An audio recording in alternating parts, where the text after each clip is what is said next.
New tonight, residents of mobile home parks often own the homes they live in. However, they still have to pay rent for the land they're on. In Maine and across the country, this arrangement has attracted investors to buy mobile home parks and raise rents. But this November, voters in Old Orchard Beach will weigh in on an ordinance to cap those rent increases. As News Center Maine's Donovan Lynch reports, the effort is facing organized resistance from corporate interests.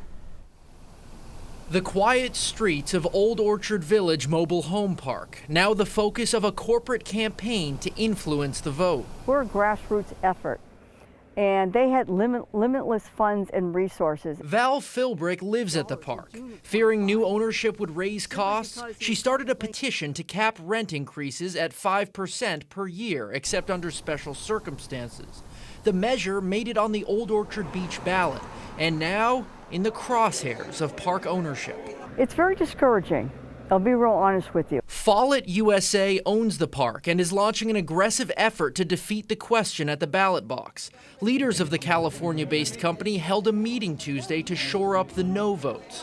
Beforehand, park residents received this letter from the company's president, Eric Rolane, warning of an administrative fee tenants would have to pay to the town if the cap passes. There's going to be a cost associated with it. And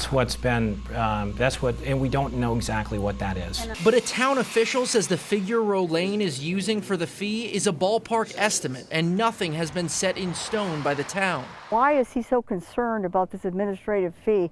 He's not going to have to pay for it. But to Rolane, the push to defeat the question goes beyond concern for residents. The ordinance is going to end up costing me, all right? More than meetings and letters, the company is deploying a ground game, funding a ballot question committee called the Committee to Protect Old Orchard Beach Affordable Housing.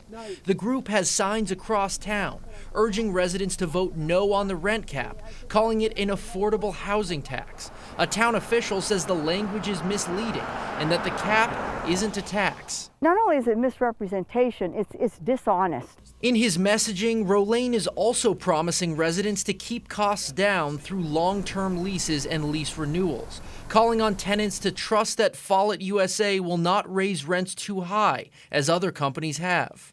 Give us a chance, and we haven't given you, you haven't given us a chance to be the bad actor, and that's what I want to prove to everybody. But to Philbrick, those are hollow words. He's really trying to, I feel, use his money and his wealth and his power to mislead the citizens of these parks and confuse them and make them afraid. In Old Orchard Beach, Donovan Lynch, News Center, Maine.